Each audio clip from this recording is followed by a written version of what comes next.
यमराज की मृत्यु का रहस्य जानकर चौंक जाएंगे आप। कहते हैं कि कालब्रह्म ने या कहें कि सर्वोच्च ईश्वर ने मनुष्य को मिट्टी से, देवताओं को प्रकाश से और देवताओं के विपरीत शक्तियों को आग से बनाया है। यह भी माना जाता है कि कोई भी आत्मा विकास क्रम में आगे बढ़कर ही पितर, देवी या देवता बनती है।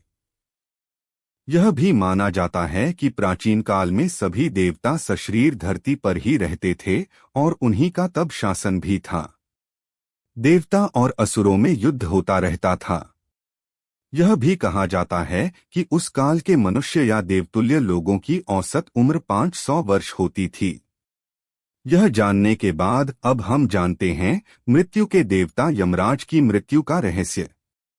वेद कहते हैं कि जो भी जन्मा है, चाहे वह मिट्टी का रूप मनुष्य हो, प्रकाश रूप का देवता हो या अग्नि रूप में ब्रह्म राक्षस हो, सभी को मरना है।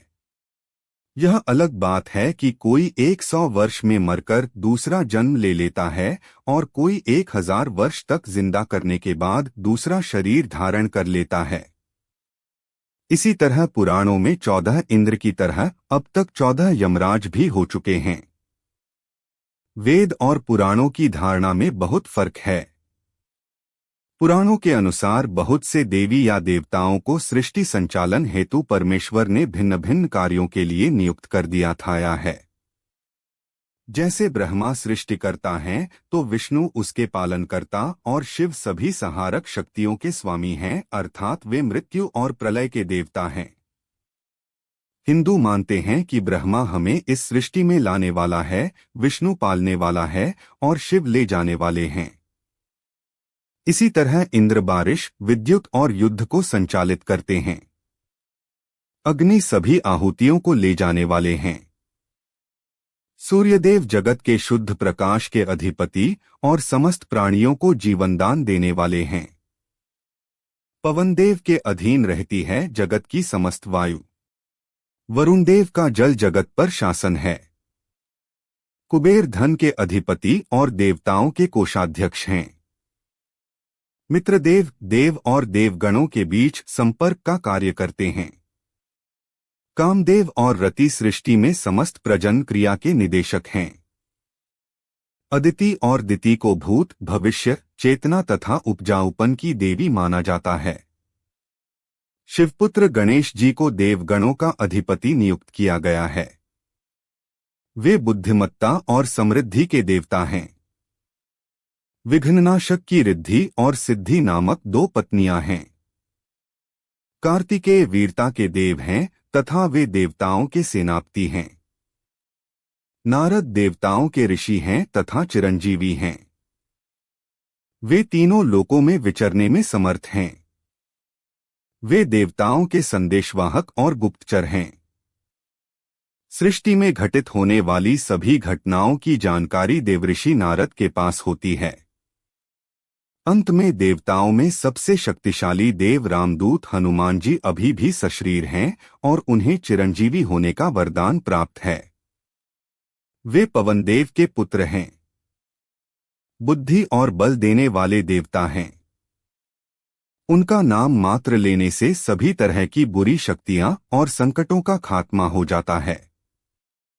इसी तरह यमराज सृष्टि में मृत्यु के विभागाध्यक्ष हैं। सृष्टि के प्राणियों के भौतिक शरीरों के नष्ट हो जाने के बाद उनकी आत्माओं को उचित स्थान पर पहुंचाने और शरीर के हिस्सों को 5 तत्व में विलीन कर देते हैं। वे मृत्यु के देवता हैं। चित्रगुप्त संसार के लेखाजोखा कार्यालय को संभालते हैं और यमराज स्वर्ग तथा नरक के मुख्यालयों में तालमेल भी कराते रहते हैं। इसके अलावा अर्यमन आदित्यों में से एक हैं और देह छोड़ चुकी आत्माओं के अधिपति हैं, अर्थात पितरों के देव। अब सवाल यह उठता है कि मृत्यु के देवता यमराज की कैसे मौत हो सकती है। तो आओ जानते हैं इस संबंध में एक पौराणिक कथा। इस संबंध में हमें कथा का भिन्न भिन्न वर्णन मिलता है। हम यहाँ प्रस्तुत करते हैं एक वर्णन संक्षिप्त में।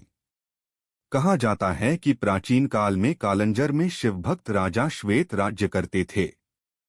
वृद्ध होने पर राजा श्वेत पुत्र को राज्य सौंपकर गोदावरी नदी के तट पर एक गुफा में शिवलिंग स्थापित कर शिव की आराधना में लग गए।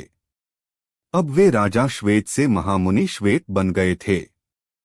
एक निर्जन गुफा में मुनि ने शिव भक्ति का प्रकाश फैलाया था। श्वेत मुनि को न रोग था न शोक, इसलिए उनकी आयु पूरी हो चुकी है, इसका आभास भी उन्हें नहीं हुआ। उनका सारा ध्यान शिव में लगा था। वे अभय होकर रुद्राध्याय का पाठ कर रहे थे और उनका रोम रोम शिव के स्तवन से प्रतिध्वनित हो रहा था। आयु समाप्त होने के बाद यमदूतों ने मुनि के प्राण लेने के लिए जब गुफा में प्रवेश किया तो गुफा के द्वार पर ही उनके अंग शिथिल हो गए। वे गुफा के द्वार पर ही खड़े होकर श्वेत मुनि की प्रतीक्षा करने लगे। कहते हैं कि जब यमदूत बलपूर्वक श्वेत मुनि को वहां से ले जाने लगे तो वहां श्वेत मुनि की रक्षा के लिए शिव के गण प्रकट हो गए। भैरव ने यमदूत मृत्युदेव पर डंडे से प्रहार कर उन्हें मार दिया। इधर जब मृत्यु का समय निकलने लगा तो चित्रगुप्त ने यमराज पूछा, श्वेत अब तक यहाँ क्यों नहीं आया? तुम्हारे दूत भी अभी तक नहीं लौटे हैं। तभी कांपते हुए यमदूतों ने यमराज के पास जाकर सारा हाल सुनाया। मृत्युदेव की मृत्यु का समाचार सुनकर क्रोधित यमराज हाथ में यमदंड लेकर भैंसे पर सवार होकर अपनी सेना चित्रगुप्त आधिव्याधि आदि के साथ वहां पहुंचे। इधर शिवजी के पार्षद पहले से ही वहां खड़े थे। यमराज जब बलपूर्वक श्वेत मुनि को ले जाने लगे तब सेनापति कार्तिकेय ने शक्तिअस्त्र यमराज पर छोड़ा, जिससे यमराज की भी मृत्यु हो गई। यमदूतों ने भगवान सूर्य के पास जाकर सारा समाचार सुनाया। अपने पुत्र की मृत्यु का समाचार सुनकर भगवान सूर्य ब्रह्मा जी व देवताओं के साथ उस स्थान पर आए जहां यमराज अपनी सेना के साथ मरे पड़े थे। तब देवताओं ने भगवान शंकर की स्तुति की। तब भगवान शिव प्रकट हो गए। उनकी जटा में पतित पावनी गंगा रमण कर रही थीं, भुजाओं में फुफकारते हुए सर्पों के कंगन पहन रखे थे, वक्षस्थल पर भुजंग का हार और कर्पूर के समान गौर शरीर पर चिताभस्म का श्रृंगार सुंदर लग रहा था। देवताओं ने कहा, भगवन यमराज सूर्य के पुत्र हैं। वे लोकपाल हैं और आपने ही इनकी धर्म व्यवस्था के नियंत्रक के रूप में नियुक्ति की है। इनका वध सही नहीं है। इनके बिना सृष्टि का कार्य असंभव हो जाएगा। सेना सहित इन्हें जीवित कर दे, नहीं तो अव्यवस्था फैल जाएगी।